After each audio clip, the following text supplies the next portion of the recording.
తెలుగు ప్రజలకు, భారతదేశంలోనూ యావత్ ప్రపంచంలోనూ ఉన్నటువంటి తెలుగు మిగతా భాషలలోని అభిమానులకు, నా శ్రేయోభిలాషులకు, ఆత్మీయులకు, ప్రజాప్రతినిధులకు, 2 రాష్ట్రాల ముఖ్యమంత్రులకు, మీడియా ప్రతినిధులకు నా హృదయపూర్వక నమస్కారాలు. గత 4 రోజులుగా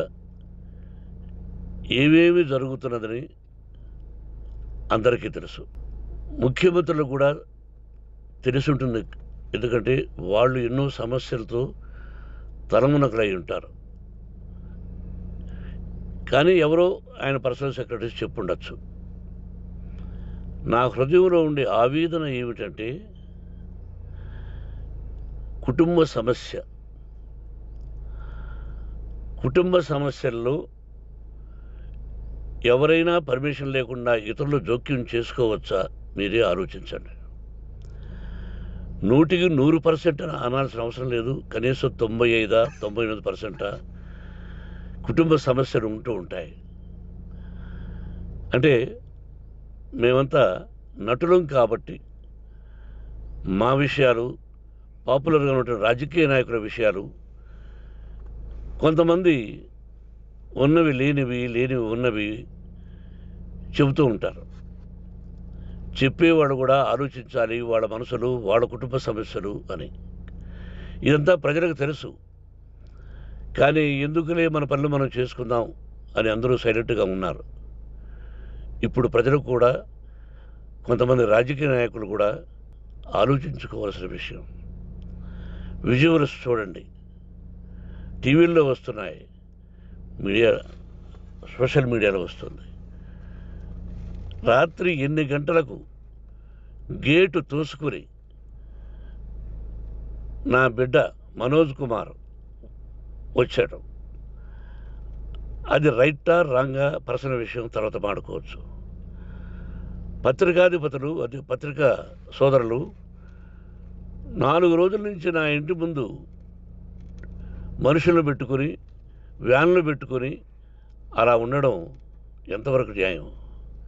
నేను అప్పటికీ బయట పోతున్నప్పుడు చెప్పాను, అందరికీ నమస్కారం అయ్యా, మీకు కుటుంబ సభ్యులు ఉన్నారు, దయచేసి నా సమస్యను నేనే పరిష్కరించుకుంటాను నా బిడ్డలతో, దీన్ని చిలవలు పలవలు చేయొద్దండి, దయచేసి నన్ను గౌరవించండి, నేను ప్రజలకు ఏం చేస్తున్నాను ఒక విద్య ద్వారా అనేది మీకు తెలుసు, నటుడిగా మీ అందరికీ తెలుసు, ఒక రాజ్యసభ సభ్యుడిగా మీకు తెలుసు, ఎంత క్లీన్ చిట్టుతో వచ్చానో రాజ్యసభ సభ్యుడిగా.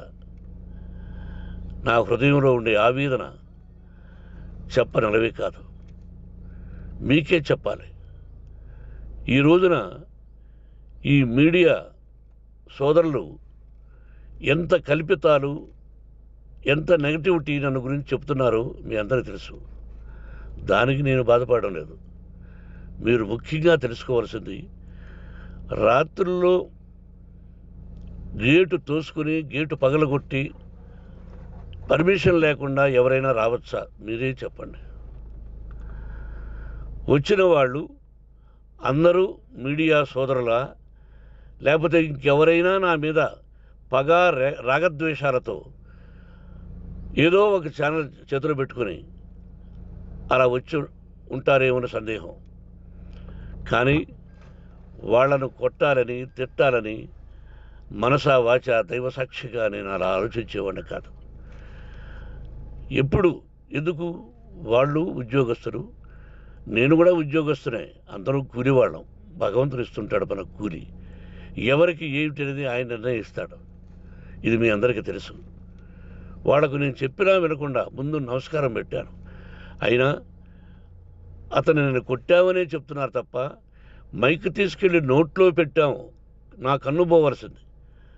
కన్ను పోయి ఉంటే అప్పుడు నేను కేసులు పెట్టాలి.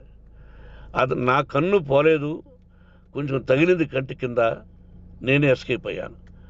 లేకపోతే నా జీవితం గుడ్డిదయ్యేది. అతనికి తల కాదు, చెంప మీద తగిలిందన్నారు.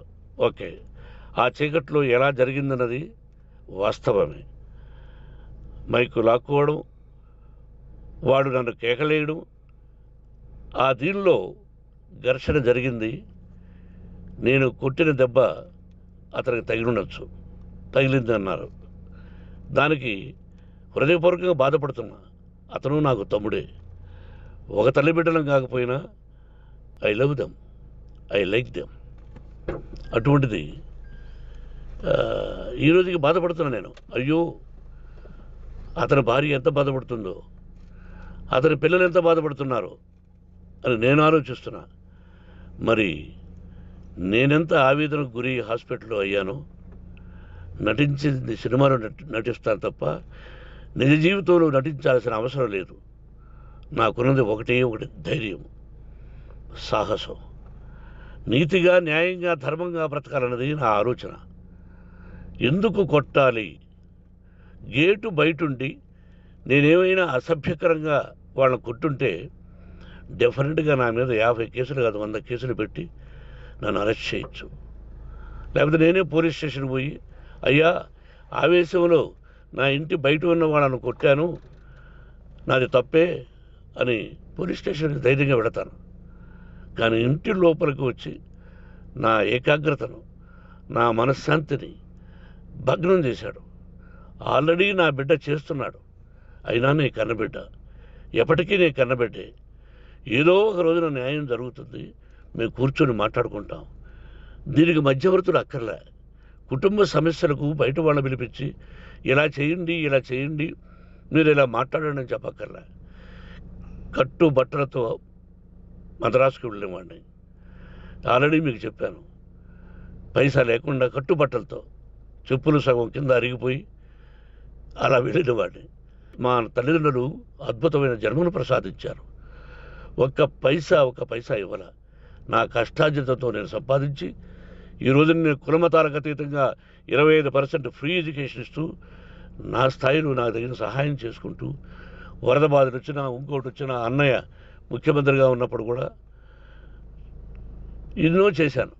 బట్ అవి మర్చిపోయి ఈరోజు కొట్టింది మాట్లాడుతున్నారు.